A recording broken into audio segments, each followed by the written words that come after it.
जब बात ज्ञान की आती है तो भारत सहित पूरे विश्व में एक विशेष जाति का नाम सबसे पहले लिया जाता है और वो है ब्राह्मण।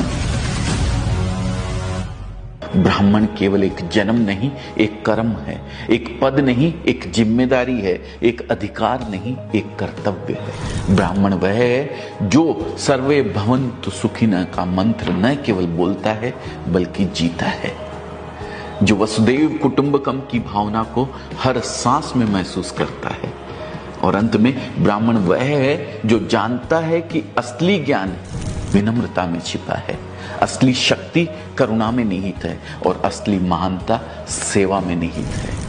दोस्तों, मैं खुद जैन धर्म से हूं और मुझे नहीं पता कि ब्राह्मणों के साथ आपका अनुभव कैसा रहा है, लेकिन अजमेरा फैशन में बहुत से ब्राह्मण काम करते हैं और मैंने उनमें 3 चीजें कॉमन पाई है: ज्ञान, विनम्रता और मृदु भाषा। दोस्तों, अगर आबादी की बात करूं तो ब्राह्मणों की संख्या भारत की कुल आबादी का मात्र 5% भी शायद नहीं है।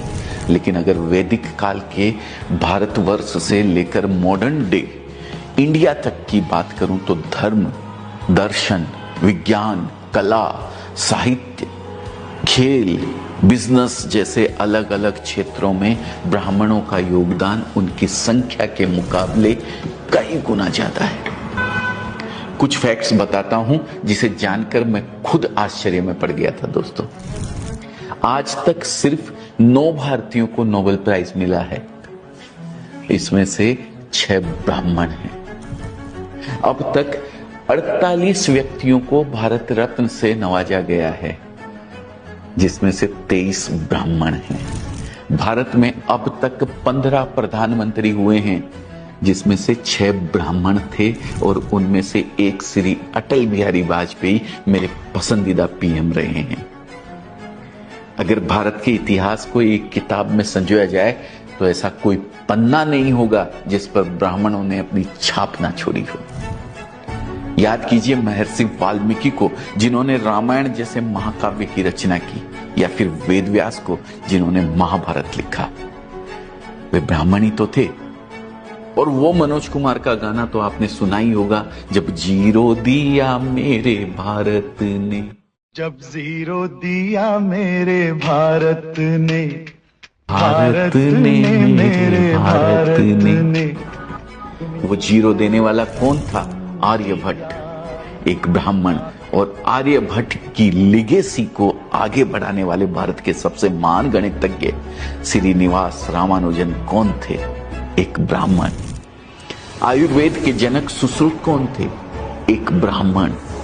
आज योग पूरे विश्व में विख्यात है। योग सूत्र लिखने वाले महर्षि पतंजलि कौन थे? एक ब्राह्मण। अपनी जटा में प्रतिज्ञा की गांठ बांधकर अखंड भारत की नींव रखने वाले चाणक्य कौन थे? एक ब्राह्मण, जिनके बताए अर्थशास्त्र और चाणक्य नीति का आज भी कोई जवाब नहीं है। हमें यह नहीं भूलना चाहिए कि जब मुगलों ने हमारे ग्रंथों को जलाने की ठानी, हमारे मंदिरों को मिट्टी में मिलाने का प्रयास किया, तब ब्राह्मणों ने विद्या और धर्म की लौ को बुझने नहीं दिया। अपने प्राणों की आहुति देकर भी उन्होंने हिंदू धर्म की जड़ें हिलने नहीं दी। उनके तप, त्याग और संकल्प ने धर्म की रक्षा की और भारत की सनातन संस्कृति को अमरत्व प्रदान किया। पेशवा राजवंश के बाजीराव ने 41 युद्ध लड़े और सभी में विजय प्राप्त की। मुगल साम्राज्य की चूल्हे हिलाने वाले पेशवा एक ब्राह्मण ही थे। 1857 में भी अंग्रेजों के खिलाफ युद्ध का बिगुल ब्राह्मणों ने ही बजाया था। मंगल पांडे, नाना साहब, रानी लक्ष्मीबाई, तात्या टोपे जैसे ब्राह्मणों का बलिदान इतिहास में आज भी अमर है। दोस्तों, भारत के स्वतंत्रता आंदोलन में क्रांतिकारी के रूप में बाल गंगाधर तिलक, चंद्रशेखर आजाद, राम प्रसाद बिस्मिल, राजगुरु, वीर सावरकर, सुखदेव और बटुकेश्वर दत्त जैसे ब्राह्मणों ने अपनी बुद्धि और बल से अंग्रेजों की नींद उड़ाकर रख दी थी। यहां तक कि महात्मा गांधी के गुरु गोपाल कृष्ण गोखले भी एक ब्राह्मण थे। दोस्तों, वास्तव में आज हम जिस महान भारतवर्ष पर गर्व करते हैं, उसे गौरवान्वित करने में बहुत बड़ा योगदान ब्राह्मणों का है। आज कुछ राजनीतिक कारणों से और कुछ ब्राह्मणों द्वारा किए गए भेदभाव के कारण बहुत से लोग पूरी ब्राह्मण जाति को ही कटघरे में खड़ा करने लगते हैं। लेकिन शायद उन्हें यह नहीं भूलना चाहिए कि बचपन से वे जिन पंचतंत्र की कहानियों को सुनकर बड़े हुए हैं, उनसे नैतिक शिक्षा ग्रहण की है, उसे लिखने वाले विष्णु शर्मा एक ब्राह्मण थे। उन्हें यह नहीं भूलना चाहिए कि जिस तेनालीराम और बीरबल की चतुराई ने सैकड़ों बार उनके चेहरे पर मुस्कान बिखेरी है, वो दोनों बुद्धिमान व्यक्ति ब्राह्मण ही थे। और अगर हम समय में आगे बढ़कर आज की बात करें तो भारत में दो चीजें सबसे अधिक पॉपुलर है, क्रिकेट और फिल्म। यहां भी ब्राह्मणों का योगदान आपको हैरत में डाल देगा। क्रिकेट का भगवान कहे जाने वाले सचिन तेंदुलकर एक ब्राह्मण हैं। फेब 4 के नाम से मशहूर सचिन, राहुल, सौरभ और लक्ष्मण, ये चारों ही ब्राह्मण हैं। भारत के महान गेंदबाज अनिल कुंबले, आर अश्विन, श्रीनाथ ब्राह्मण हैं। मौजूदा कप्तान रोहित शर्मा, हार्दिक पांड्या, ऋषभ पंत ब्राह्मण हैं। क्रिकेट से हट के अगर शतरंज की बात करें तो इसे भारत में प्रसिद्ध करने वाले विश्वनाथन आनंद एक ब्राह्मण है। अब मनोरंजन की दुनिया में भी देख लीजिए, भारत की सबसे महान गायिका लता मंगेशकर ब्राह्मण, करोड़ों भारतीयों के फेवरेट सिंगर किशोर कुमार ब्राह्मण, अजय देवगन, पंकज त्रिपाठी, मनोज बाजपेयी, दीपिका पादुकोण, आलिया भट्ट, ये सभी ब्राह्मण। और हां, इन सबसे बढ़कर the father of Indian cinema Dada Saheb Phalke, वो भी एक ब्राह्मण ही थे। आश्चर्य होता है कि सिर्फ 5% से भी कम होने के बावजूद ब्राह्मणों का हर क्षेत्र में योगदान इतना बड़ा कैसे है।